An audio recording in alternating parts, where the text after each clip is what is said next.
Social media is absolutely not the best way to engage with another human being. You know, when I watched the story you just saw, what it tells me is that it is possible to bridge incredibly wide gaps between people when you interact with them as human beings, when you care for them as human beings. Look, I'm not naive.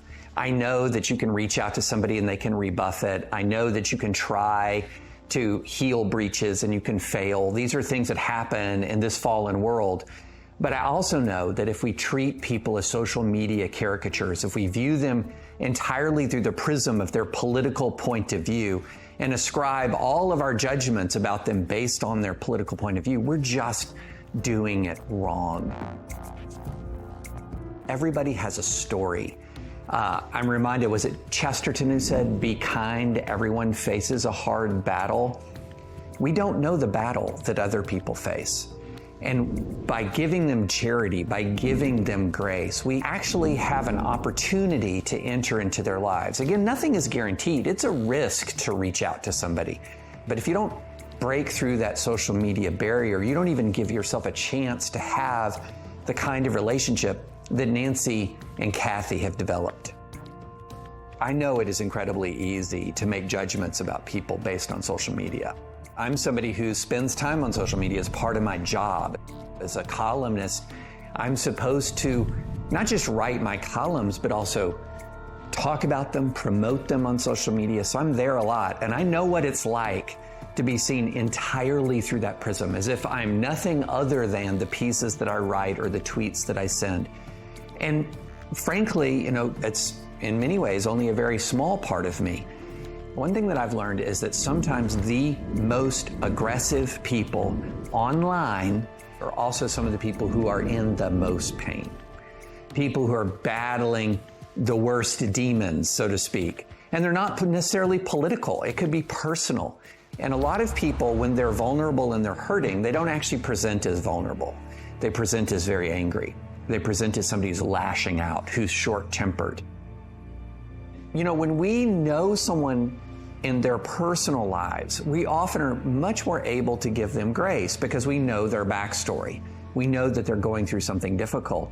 But often when we confront someone on social media, we don't even wonder if there's a backstory. We don't even think for a second whether they might be going through something difficult.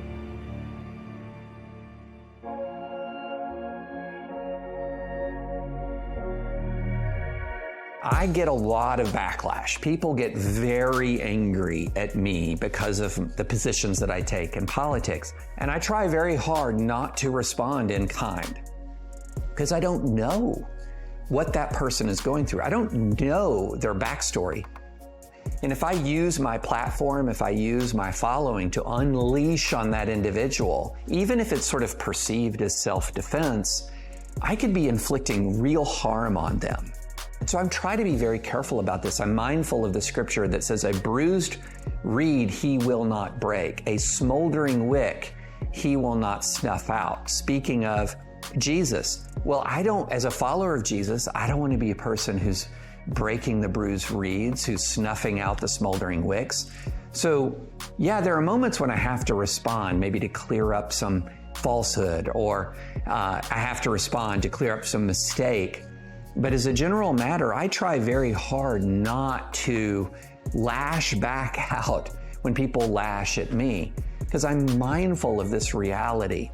And this has been brought home to me many times over the past several years, especially as our political rhetoric has escalated. Often when I learn backstories, even backstories of people who've said vicious things about me, and my response to it changes from anger to sympathy and sometimes empathy, because I've learned that there is something else happening here.